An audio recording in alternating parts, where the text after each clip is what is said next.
Mark from the States, Mark from the States, it's Mark from the United States. Good morning, good afternoon, good evening, Mark from the States. How are we doing today? I am doing fantastic. I hope you are as well. Thank you so much for coming. Today, I invite you, of course, come sit with me on this big fake couch. You know the drill. I appreciate all of you here. This is special to hang out with you, of course. History Squad, Kevin Hicks. We all love him.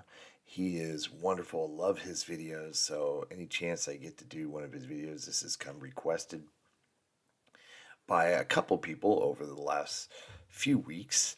This is the story behind Bethlam Hospital, London's first mental asylum.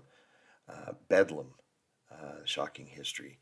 So, as always, below the links to this video so you can watch it without hearing me talk, and also a link to his channel. It is, again, so important that you get over there and support History Squad and Kevin and all the work he does. His videos are wonderful. He is just a wonderful human, and he's just very entertaining to watch, the way he presents the videos and talks about history, and just when he talks about the subject, you're just totally into it, and I love it. So I encourage you, if you're not familiar with History Squad, get over there. If you are familiar with it, I'm sure you're already over there, but I'm also asking you to go back and show some support. It's really important that you go and support the original content creators. That is what they do. Okay, we learn from them. So in return, it is important that we get over there and support them.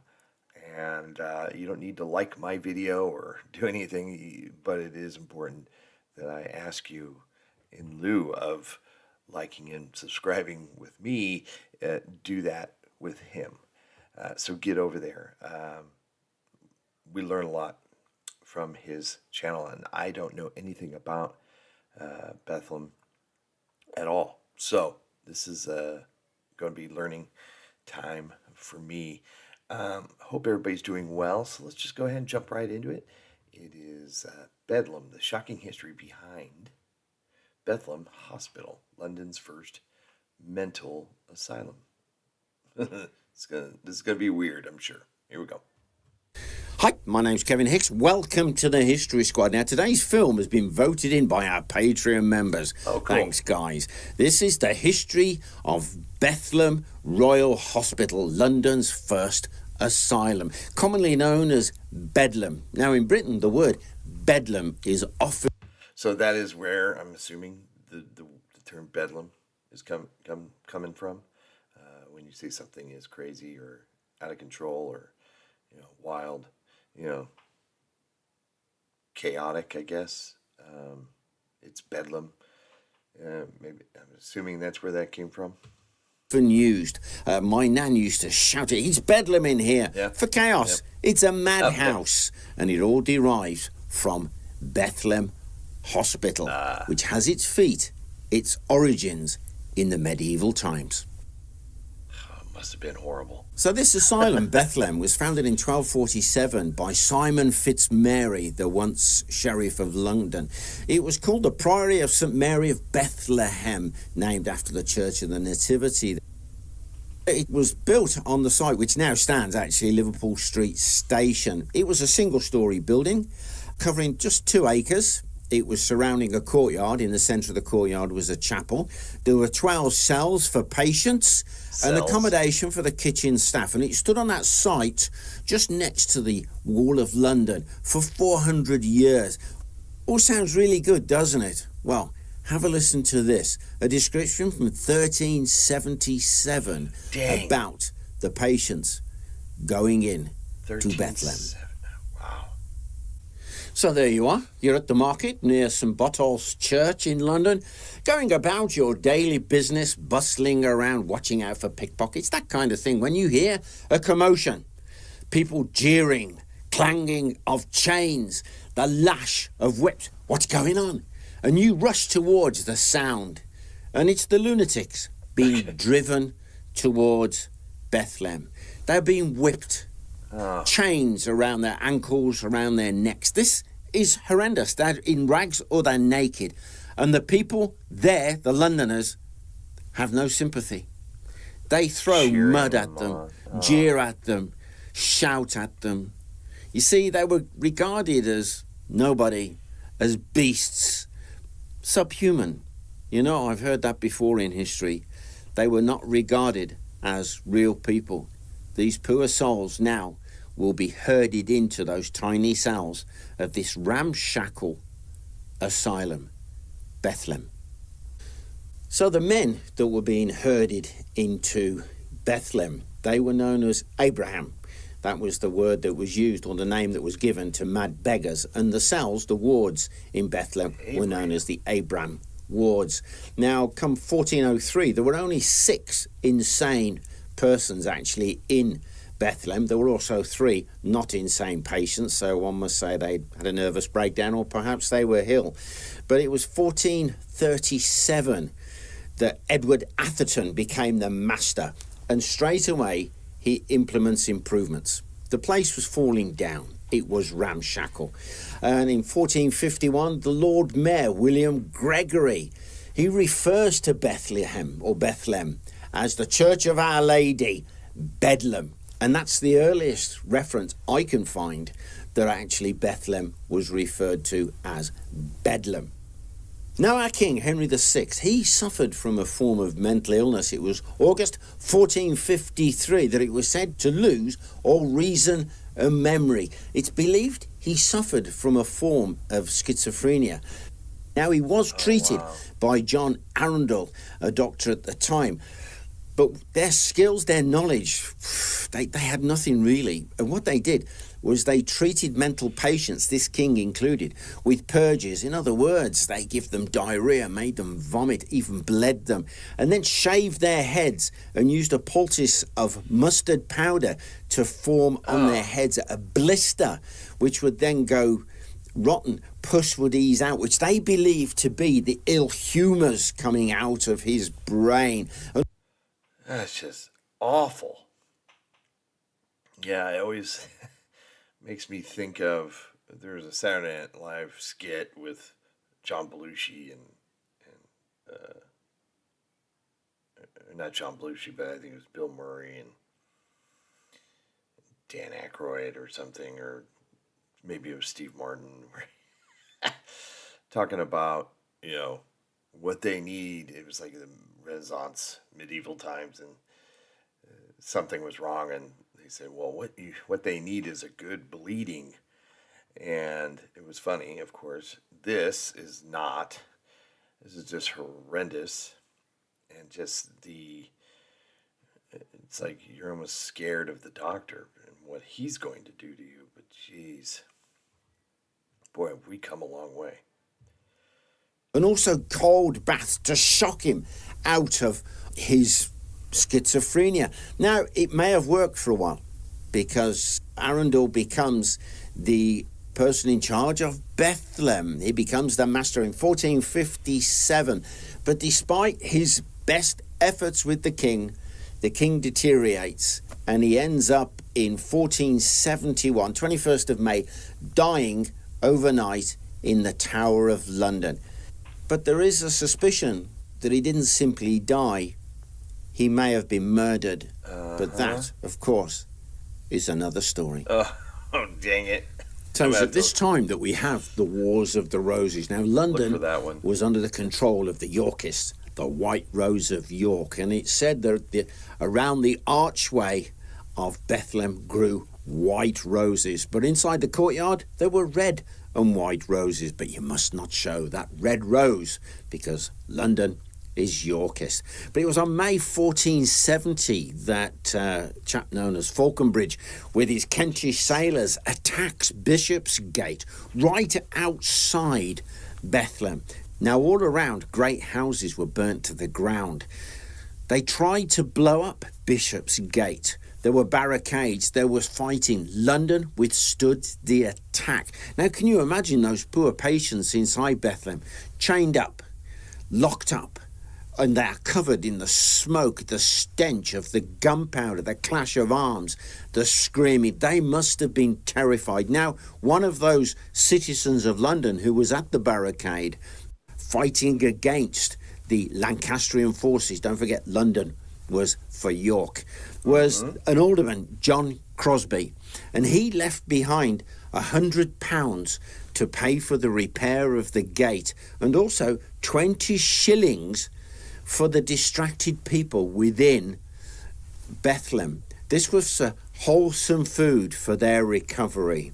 Now, on August 1485, after the Battle of Bosworth, Henry VII enters London with his armed guards, with his army, and there's a new hope. The Red Rose of Lancaster now actually rules.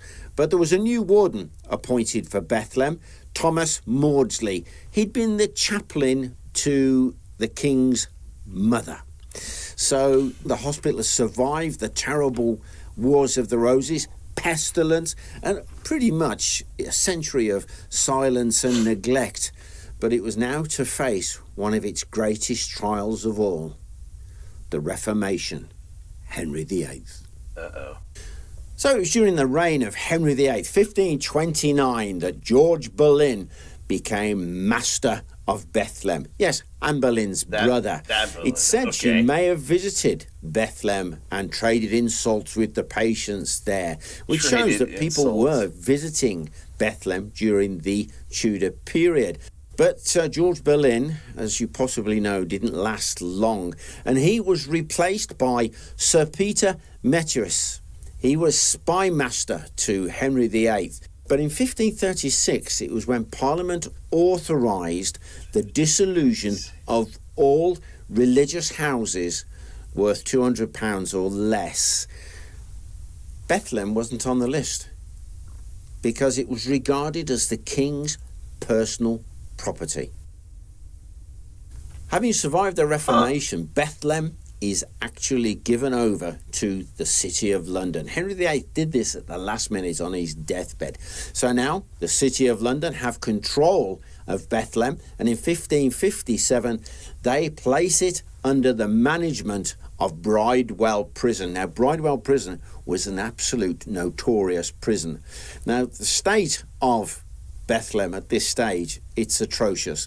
First of all, funding. Charitable donations had collapsed, so Bethlehem has to rely on funding from the City of London. Unfortunately for Bethlehem, it was always at the bottom of the list.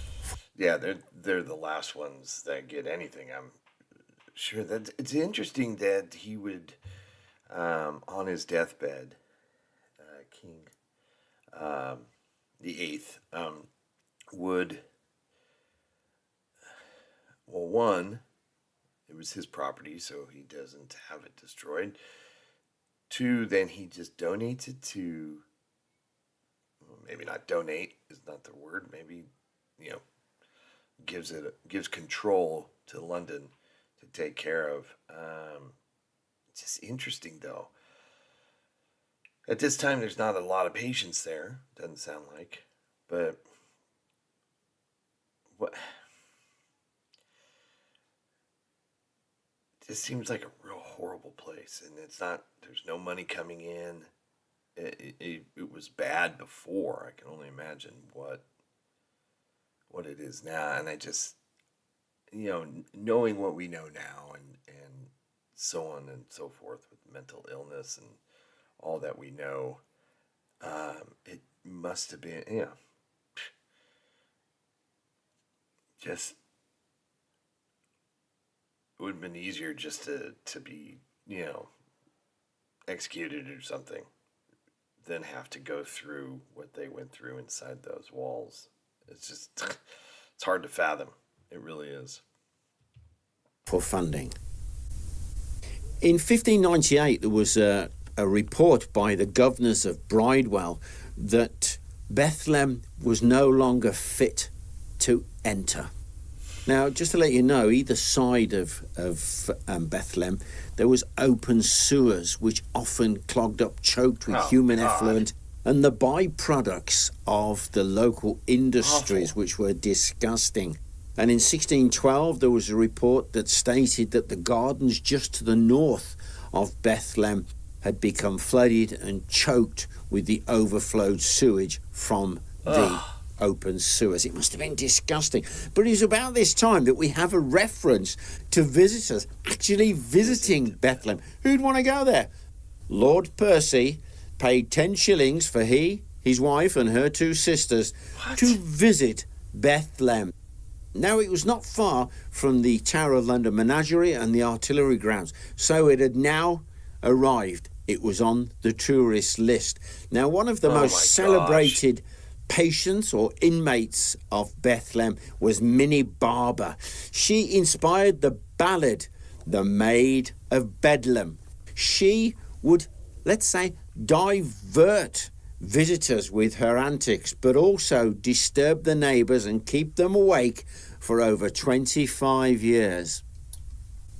A growing problem for Bethlehem was the sheer amount of visitors that were pouring into the hospital for entertainment. Now, Bethlehem had enough problems as it was, but these visitors, it sounds as if they were atrocious, especially the young men. They would bring alcohol, and they would ply the patients, the inmates, with alcohol, get them roused, get them annoyed. Now, don't forget, these poor wretches were actually chained up, so they couldn't do anything. And many of them were in stages of undress, but the locals thought it was hilarious to come and poke fun at them. But then come the Civil War, the English Civil War, 1642 to 51. Things changed for Bethlehem. The Puritans, the religious people, are in charge, and they try to curb visitors' numbers, and they outlaw the beating. Now, get your head around this. The beating and the abuse of the inmates by the wardens. Also, they encourage that the governors should live closer to the hospital and visit as often as they could. Although things were improving, it all comes crashing to a halt. 1665, with the Great Plague of London. 100,000 Londoners die with the plague, which apparently swept straight through Bethlehem. But there are no records telling you of how many people died there. But what we do know, that is, in 1863, the North London Railway was being driven through the old garden of Bethlehem, and they have to cart away tons upon tons of bones that they were digging up. And then later on, when the London Underground was being driven through to Liverpool Street Station, they came across thousands of skulls tightly packed, and they reckon that those were the skulls of the victims from the plague.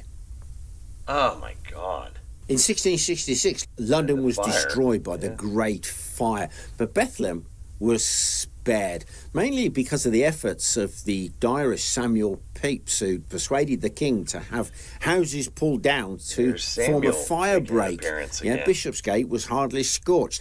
But the porter in Bethlehem, Matthew was his name, he actually moved as much as he could away from any fire danger, and then evacuated the inmates from Bethlehem. Can you imagine that? Evacuating the inmates. Dead easy to say that, isn't it? First of all, they're all chained together. Right. And outside is mayhem. There is fire, ashes, smoke, people panicking, carts with all of their belongings, children being dragged along. And you then, with a whole line of lunatics, bless them, are going to lead them calmly out into the throng. Well, he did it, and he saved them. But fortunately, the wind changed, blew the flames away from Bethlehem. The fire break had helped, and they could all return safely to Bethlehem. The porter, Matthew, was given a bonus of £4 by the governors for his action, which I think is neat. Now, those governors now had a problem. They had nowhere to meet and hold their discussions about Bethlehem Hospital. So they went to meet at Bethlehem itself, and they hated it. For 3 years, they met at Bethlehem, and eventually, on the 24th of January, 1674, they passed a resolution. Bethlehem is too old, too weak, too ruinous, and it's too small. Bethlehem needs a new home. So the new Bethlehem was built, the Palace Beautiful, built at Moorfields, just to the west of the old site in North London. Apparently, it only took 15 months to build, between 1675 and incredible. 76. Now, the whole job cost £17,000 to build, and the building itself consisted of a long corridor with galleries, rooms going off it, so you could have single cells.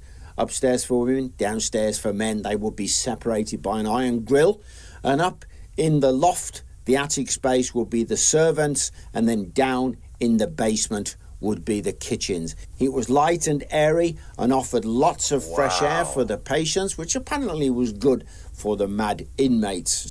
The exercise yard was quite large, but had an imposing wall, a massive wall around it, 14 feet high. But that wall, although it went all the way around the hospital, at the front was only 8 foot tall. After all, as people are looking at this wonderful building, they don't want it to resemble a prison. No, it is. Now, interestingly, the way...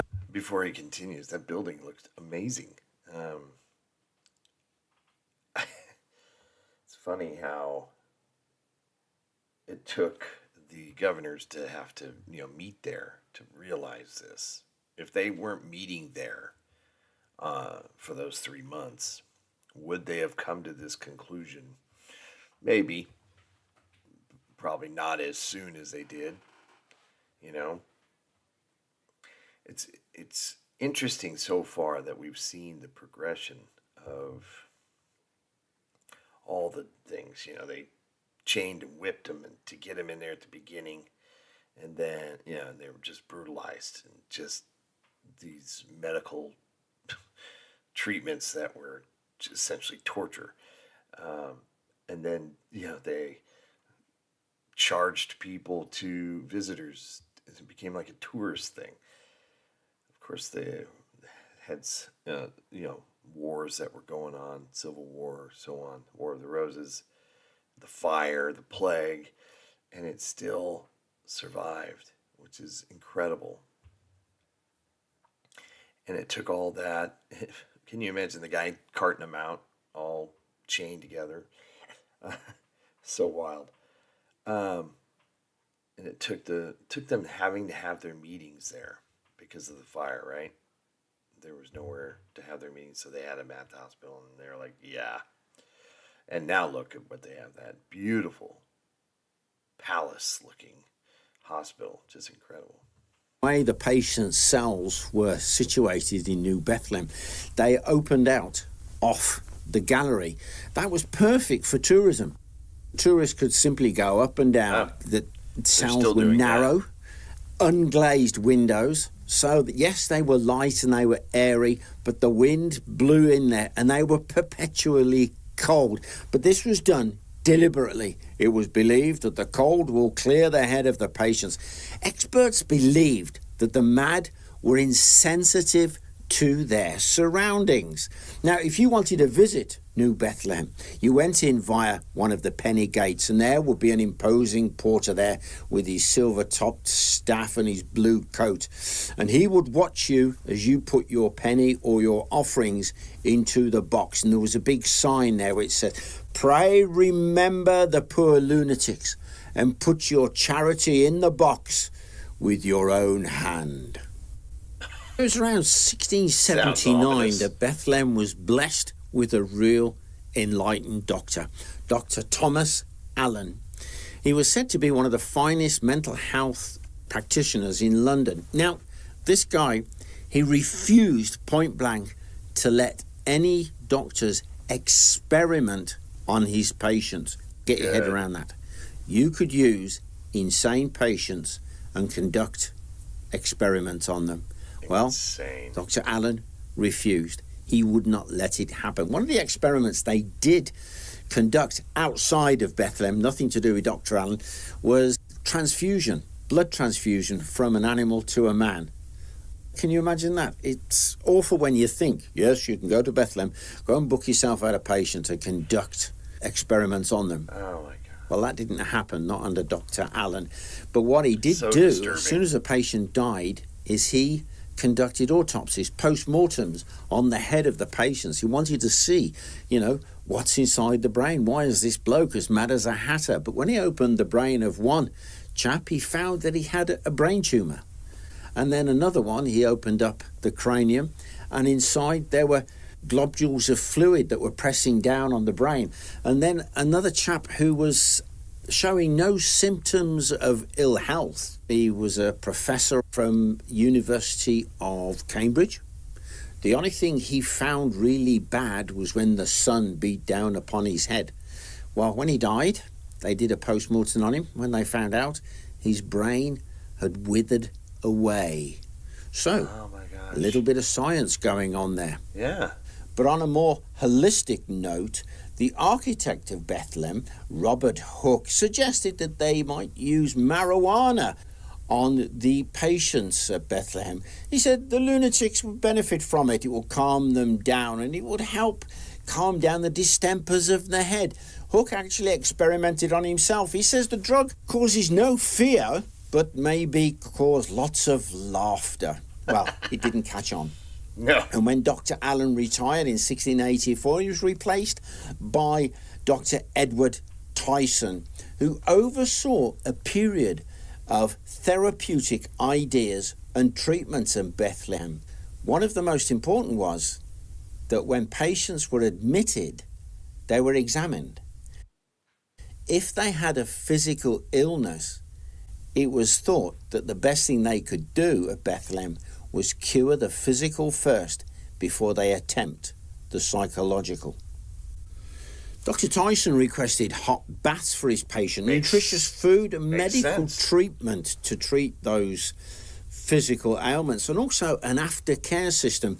If you were being discharged, if you needed money or clothing, he would help. He even founded an outpatients department so discharged patients could come back for further treatment.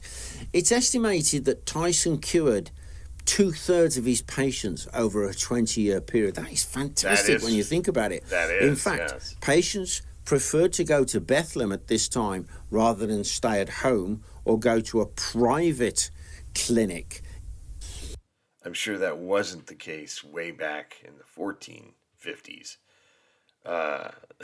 It was basically a death sentence with just massive torture before that, back then. But just now, you had a couple string of doctors I see who kind of understood a little bit more about those things. The autopsy things I just find to be fascinating, because that's a great idea. You see the physical ailments that can cause people acting the way they do. And the guy with the weed, that's funny, that just the uncontrollable laughter, probably not the greatest, but here's the thing. It's, the medication side of marijuana, it does kind of calm you, I guess, in a way. I'm not a big, I've only actually smoked pot maybe 10 times in my life, and that was when I was younger. Never really made me feel good. But I know a lot of people who, it just chills them out. So I can see why that was maybe thought of as something. And even back then, I didn't even really know that was a thing back then. So that's new. But yeah, it's just interesting how now people are choosing to go and come back for a follow-up. And it's amazing when you get a guy in there, a doctor, who kind of understands, and he can just be such a difference maker. One of the most enduring images of Old Bethlehem is the 8th frame of the Rake's Progress by William Hogarth. It was painted in 1733 and then engraved much later on. It shows Tom Rakewell lying on the floor, driven mad by debauchery, and he's surrounded by other grotesques in the incurable ward of Bethlehem. This drawing, this painting, engraving, it's so accurate. It shows the stairs, the cells, the iron bars and grills. It's quite something. But in the foreground, There's poor Thomas. His head has been shaved in accordance with 18th century medical practices. His ankle is being manacled by one of the blue-coated warders, and on his chest there is a black plaster, which shows that he has been bled using leeches to leach out the ill humours that are inside his body. Now, he's being cared for in amongst all of this chaos by an ex-lover of his who he'd abandoned, Sarah Young. But one of the warders is trying to push her away from his patient. Now, surrounding this scene are the other incurables. There is the broken-hearted lover. He sits to the right and is ignoring the barking of the King Charles Cavalier Spaniel there. Then there is the fiddler just behind him who has music sheets on his head. And then you have the deluded Pope. The astronomer who stares through a rolled up paper just looking into space. And then behind the door you have a deluded geographer who sketches globes on the walls. If you look closely, this actually resembles Hogarth himself. It's said to be, quite possibly, a self-portrait. Now, in the open cell doors, you can see on the left there is a religious maniac recoiling from the sight of the cross. And then in the other, there is the king, sat upon his throne. Well, in fact, it's a naked man who has a crown made from straw, probably by one of the warders, a sceptre of a broken broomstick. He sat upon the potty. Now, he is totally naked, so he's either urinating or he may even be exposing himself, all to the voyeuristic delight of a fashionable young lady who is looking at this sight not openly but through the sticks of her fan.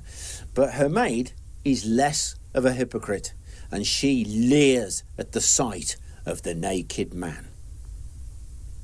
So weird. Interestingly, Samuel Johnson, Dr. Johnson as he was sometimes known, writer, famous and compiler of the Dictionary of the English Language. I know all about him because he was born in Lichfield, which happens to be one of my hometowns. He visited Bethlehem twice, but he suffered on vacation from Oxford University a bout of irritation and despair. It affected him so deeply that he never returned to Oxford University and never completed his degree. Now, he developed a coping mechanism, which he used to tell other people, and I've got it in his own words here. And he would say, it's madness to think down distressing thoughts. Try to divert them. So what he would do of a night time, he'd go to bed and he would read himself to sleep, and he would leave a light burning, which would frighten away any evil demons. What he was doing was he gave himself a form of cognitive recognition therapy. This was in stark contrast to the treatment that will be seen under the Monroe dynasty. They were first elected 1728, Dr. James Monroe, physician, to Bethlehem. This began a 125-year rule by the Monroe family. Wow. At this time, physical remedies were used by the Monroes at Bethlehem. Leeching, that was where they put leeches all over your body to suck out the blood, to release the evil humours within the body. And then, how about rotational therapy? What it basically was a chair suspended from the ceiling by ropes. You were wound really tight in it, fastened into the chair, of course, then span around, and it would unwind and spin you all the way around, supposedly loosening the brain. There was also starving. So bizarre. And on top of starving your body, it would be purged. Laxatives would be given to you. So you had diarrhea. It's completely flushing out the system, making you weak. And then you could be plunged into an ice bath. Can you imagine the shock?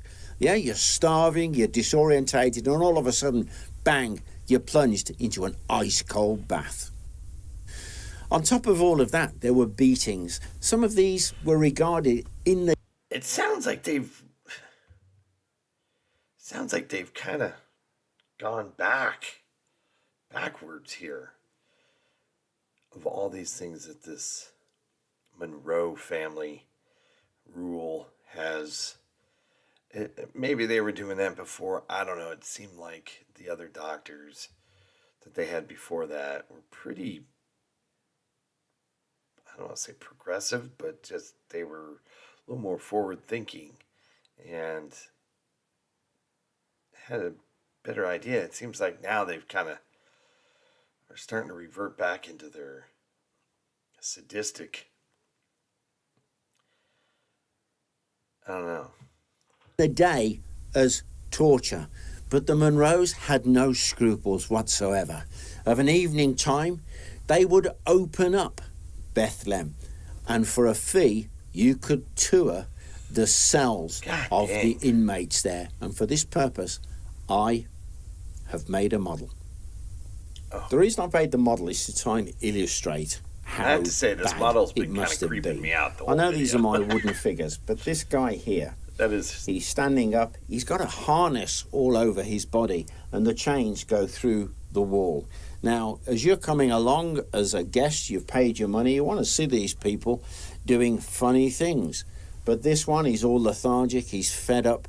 So pull the chains, yank him back really hard, make him angry, poke him with the sharp stick.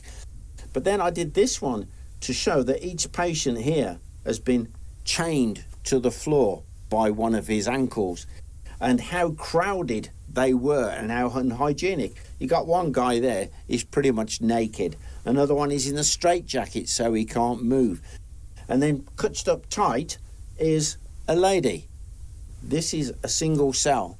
And then we have a tragic story which I'll get to in a moment. The Monroes didn't care. If anybody brought in food for the inmates, for the patients, or there were donations, sell them. And this meant that many of the patients were literally starving to death, but the Monroes did not care. But there was another side to this, another scandal, a bit of a scam. If you had a critic, if you're a businessman, newspaper, and you had a critic, you could actually pay the Monroes to take your critic into Bethlehem, get rid of him. And if you had a wife that you tired of, he's a pain, or in fact you wanted somebody else, you could have your wife committed to Bethlehem for the right price. She could spend the rest of her life in an insane asylum. Do you know one of the saddest stories coming out of Bethlehem Asylum is of the insane American sailor, James Norris, mistakenly called William Norris by the press. He'd been chained to a bed for 10 years, but he was only discovered in 1814. He'd been committed for unnamed lunacy, and when he was committed, he had some violent outbursts which resulted in being restrained in such a way. I've got it in my model here. So first of all, he's on a bed. He's got an iron band around his waist, around his arms. They're all chained together, which in turn are actually chained to an iron bar through the wall. So he was in the same position for 10 years. Oh my God. And when news broke out about this, no less than 6 members of Parliament actually visited him. They found him rational, quiet. Now, an illustration was made of James, which was published, and there was a public outcry about this, which led to him being released.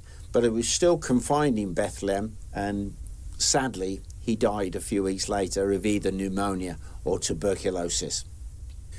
But still, Monroe's regime continued. Even after Norris's death, Thomas Monroe defended his regime. He said he just carried on doing what his father had done before him. Anyway, he stated, there's no cure for madness.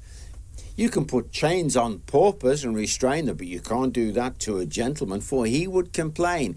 Yes, there were treatment for the poor and treatment for the rich. Things weren't getting any better. God. And in 1815, a new Bethlehem was built over in Lambeth. A new one. And the patients were transferred, it was in August there, by hackney carriage with no incident. But when they arrived, the central heating only worked in the basement, and in the upper stories there were no glazing in the windows. The place was freezing. But the problem with Bethlehem was at this time there were so many of the governors were sitting as members of Parliament and sitting in the House of Lords, and they were resisting any kind of interference. They had their own interests at heart. Not much changes, does it? Unbelievable. There was a former patient, Urbain Metcalf, actually wrote a pamphlet about his treatment at Bethlehem Hospital. He complained how when mattresses were soiled, they were washed but never fully dried. So he himself had to sleep on a damp mattress, which appears to have given him rheumatism. He says incontinent patients were placed downstairs in the basement and forced to sleep naked on straw. He said the hospital was run for the benefit of the staff, who were cruel, drunk, sadistic bullies. Once patients were out of sight of the governors and Dr. Monroe, they became tortured playthings of these sadistic bullies. He also mentions the terrible case of a chap called Popplestone, who'd been chained up for so long and his leg had been fettered in iron and had rotted off.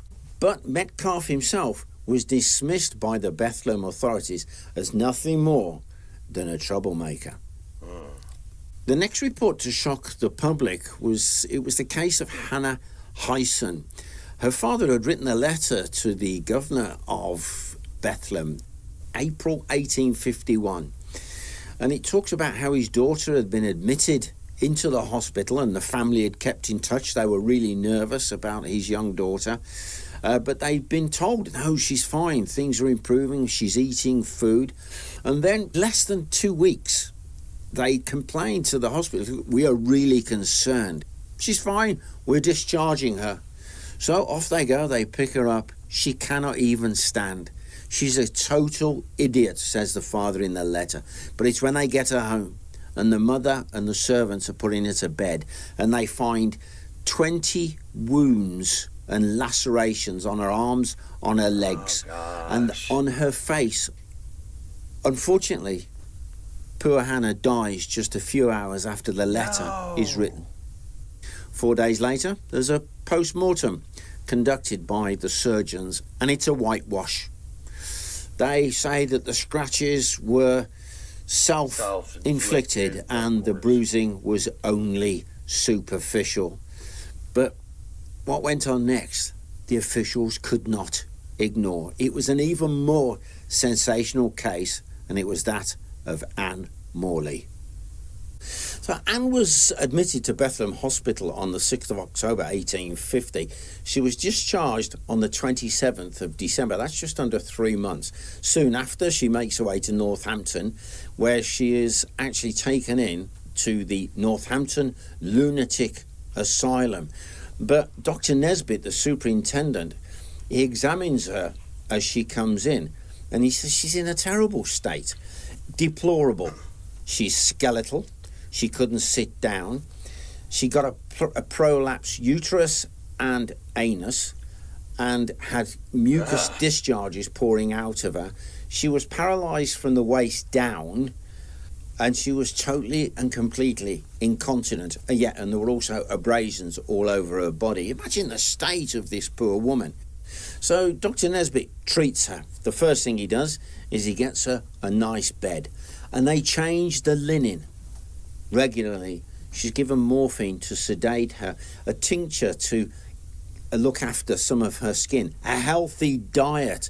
And within 3 weeks of this regime, she is responding. She's up. Within a month, she's cured. But then she complains to Dr. Nesbitt about her treatment at Bethlehem.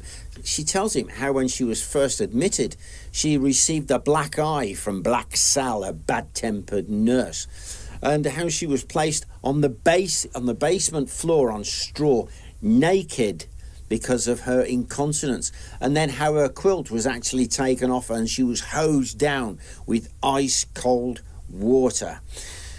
Nesbitt takes these complaints seriously, and they actually form the basis of the Lunacy Commission's investigation into Bethlehem. Dr. Monroe managed to hold on in Bethlehem till 1855. However, in 1853, Bethlehem met its new redeemer, the residential medical superintendent, William Charles Hood. He was only 28 years of age, but he had two classes of patients at Bethlehem, the middle class and the criminal lunatics, like Captain Johnson, who killed his entire crew of his ship, the Tory. Now, Dr. Hood had a vision, and it was in three forms: moral treatment of your patients, abolition of restraints, and the criminal element transferred to Broadmoor, which was the first establishment for the criminal insane. He implemented some other straightforward things.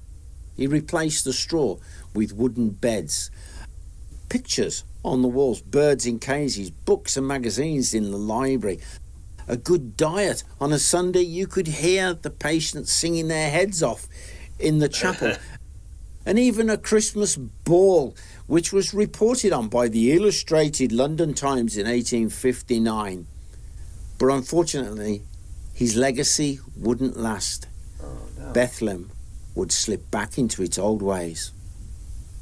By 1862, Dr. Hood had left Bethlehem, but in his final report, he says how in his time there had been no accidents, no epidemics, and no suicides. But unfortunately, by 1868, solitary confinement was back.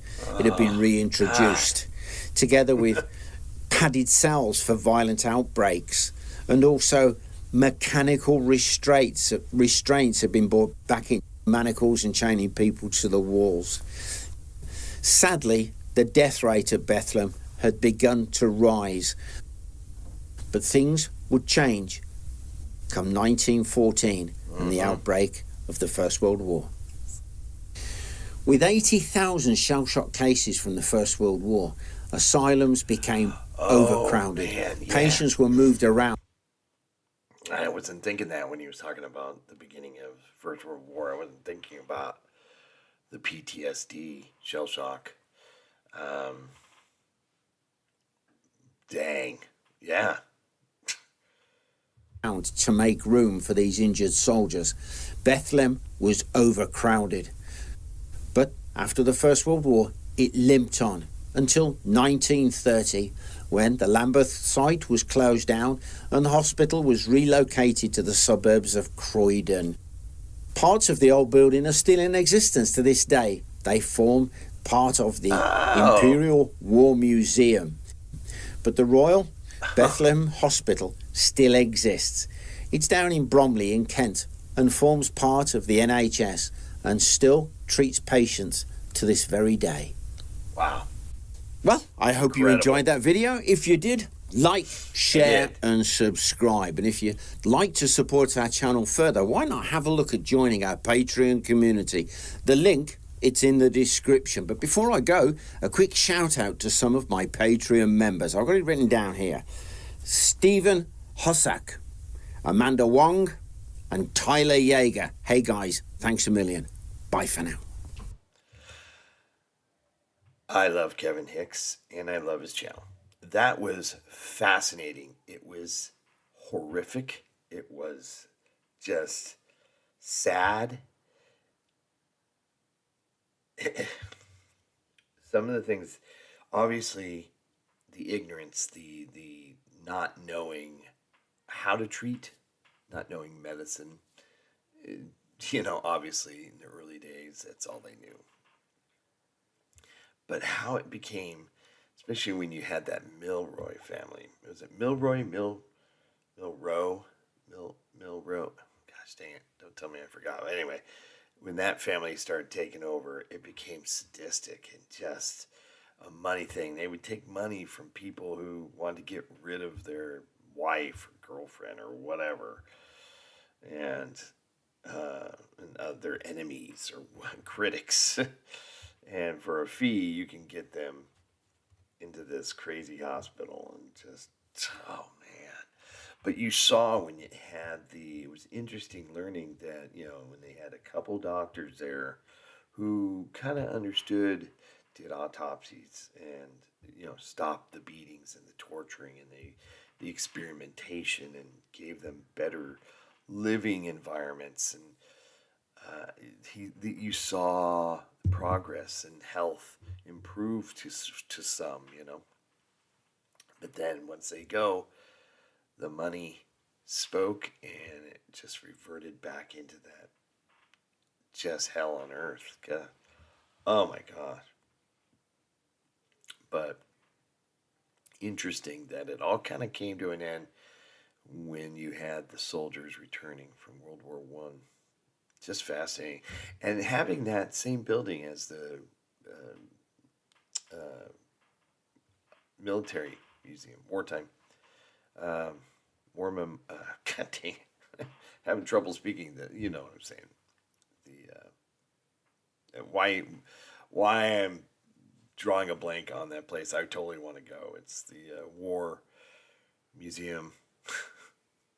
I'm so sorry that I can't even think of the name right now. Just drawing a blank, but I want to see it.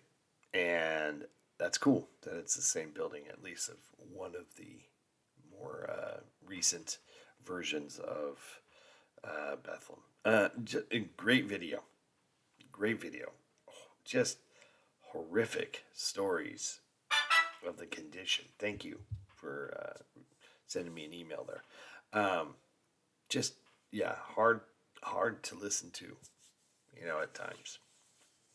And not unique, I'm sure, to other mental asylums throughout the land, you know, or the world. Probably not unique in the fact that they just didn't know what to do. But just hearing how they would become like a tourist spot, just so wild. Anyway, thank you for the suggestion. Thank you to Kevin. And please, before we go, get over there. Links below to the video and to the channel. Get over there, support him, become one of his Patreons. Yeah, do it. One of these, I always thought maybe I was going to do a Patreon. I don't know. I keep having that in the back, you know, my back pocket. Like, well, if I ever get a third strike, I can always start a Patreon, and you know, that way we can still watch videos together. But anywho, never really did it. You know, but who knows? Maybe one day. Hope everybody's happy, healthy, and safe. Thanks so much for coming. Thanks for hanging out with me today. This was very interesting, hearing this whole history. Just crazy. We will see you in the next one. Oh, and there is a live stream on Sunday morning for me, afternoon for you. Look for it. We'll see you then. Okay. Bye. Mark from the States, Mark from the States, it's Mark. And